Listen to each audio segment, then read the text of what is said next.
Hello students, welcome to PN Amarsi e-classes. This is Durga Pujara, your moral science teacher. My dear children, you might be missing the short stories of moral science inculcated with values and principles with fun and excitement. Moral stories are those that are read at childhood when the soul is pure and clear, and the lessons imparted by these stories stay with them for the rest of their life. Through stories, we share passions, fears, sadness, hardships, and joys, and we find common ground with other people so that we can communicate with them. Stories are universal, conveying values and principles that helps us understand ourselves better and find commonality with others. So it is well said, we are all born as empty vessels which can be shaped by moral values. What is the meaning of this quote? As it is said that we all are born as empty and which we are shaped with the values and principles, right? So children, here we go with the chapter number 1, The Sage of Ant Hills. So today we are going to explore the first chapter, The Sage of Ant Hills. So the topic is the Sage of Ant Hills. What is the meaning of sage? Sage means rishi, or you can say saint. Good advice can turn an evil man into a good person. We are all responsible for our own acts. Then why should we do bad things? Doing good things will not only make us happy, but will make others happy too. So children, we can see in this whole world, when a good advice is given to a person, an evil man also will be changed into a good person. We all are responsible for our own good acts and the bad acts. Then why should we do bad things? Doing good things will make others also happy and make us also happy. So here is a story which is related to a sage, and the sage is Valmiki, right? So we are going to explore the life history of the sage Valmiki. Long, long ago, there was a robber who lived in a forest. He would rob the travelers passing through that forest. He would even kill those who refused to abide by him. One day, Narad Muni was walking through that forest when he heard someone call out to him, "Stop! Give me all that you have, else I will kill you." Narad Muni turned towards the voice. There was a robber standing there carrying a sharp knife. In a gentle voice, Narad Muni said, "My son, why are you behaving so badly?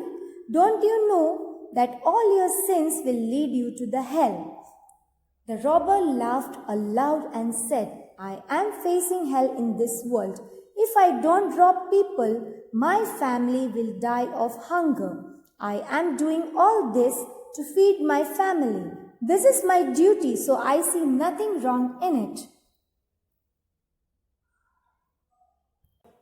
So long ago, there was a robber who lived in the forest, and he used to rob travelers passing through that forest. He used to even kill those travelers who refused to follow his rules. So one day what happened? Narad Muni was walking through that forest. Who is Narad Muni? Narad Muni is a rishi. So he was walking through that forest and he heard someone was calling out to him from the backside. So the voice came like that, "Stop, give me all that you have, else I will kill you." So the person who was standing behind the Narad Muni, he was telling that, "Stop there right now, otherwise I will kill you if you will not follow my rules." Narad Muni turned towards the voice and he said, so a robber who was standing there with a sharp knife. In a gentle voice, Narad Muni said to the robber, "My son, why are you behaving so rudely? Don't you know that all your sins will lead you to the hell?" What is the meaning of sins? Sins means whatever the good acts or the bad acts you do, according to that you will get punishment by the God, and it will be get by the hell. The robber laughed aloud and said, I am facing the hell in this world. So he laughed to Narad Muni and said, I am facing the hell in this world itself. If I will not rob people, my family will die of hunger. So that I am doing this to serve my family. This is my duty, so I see nothing wrong in it. Hearing this, Narad Muni smiled. Are you sure that your family is willing to be a partner in this sin you are committing? Before the robber could say anything, Narad Muni raised his hand and continued. Don't haste in taking decisions on others' behalf. Go home, my son, and ask this question to your family. Then come back to me. I shall wait for you here.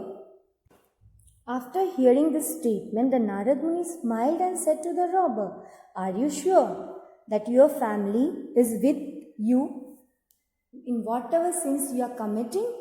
Before the robber could say anything to Narad Muni, the Narad Muni raised his hand and continued, Don't haste. Haste means don't think in taking any decisions on others' behalf. Go home and ask your family members that whatever sins you are committing, are they a part of it? I shall wait for here. The robber thought for a while, then took out a thick rope from his pack. He tied Narad Muni to a tree. Then he went to his house. First he asked his parents, Are you my partners in all the sins I commit?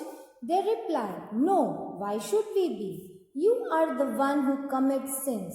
We never asked you to do so. The robber then went to his wife and children and asked them the same question, but got the same reply from them also. Hearing the negative replies from his parents, wife and children, the robber felt heartbroken. He now realized the futility of his deeds.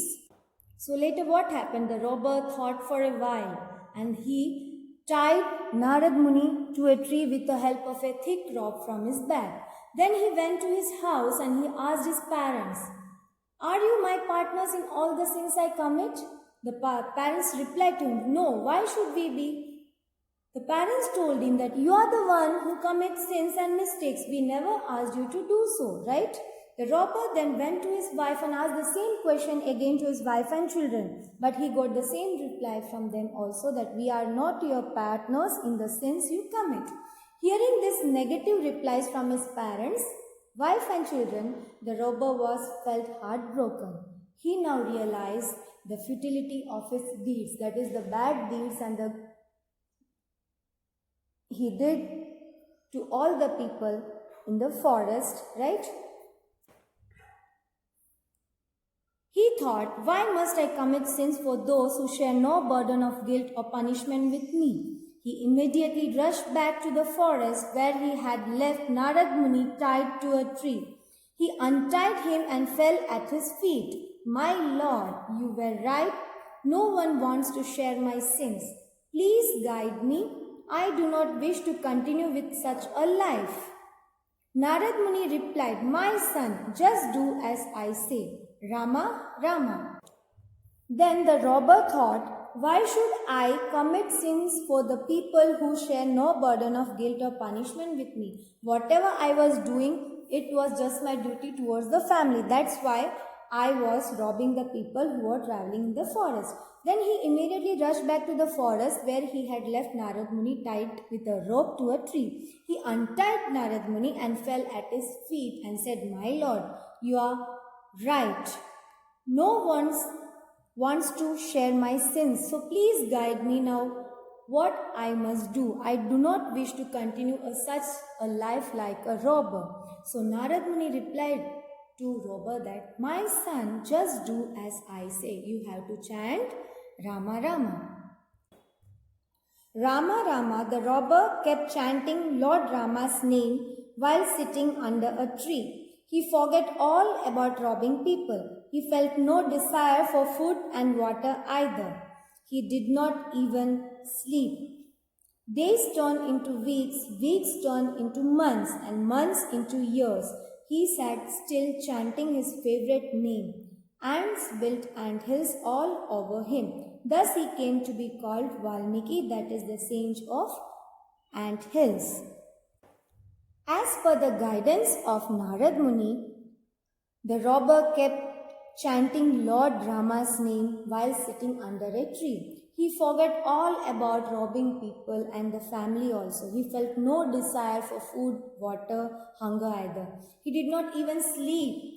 Days turned into weeks, weeks into months, months into years. He still sat chanting his favorite name, that is Lord Rama Rama, and started building anthills over him. Thus he came to be called Valmiki, the sage of ant hills.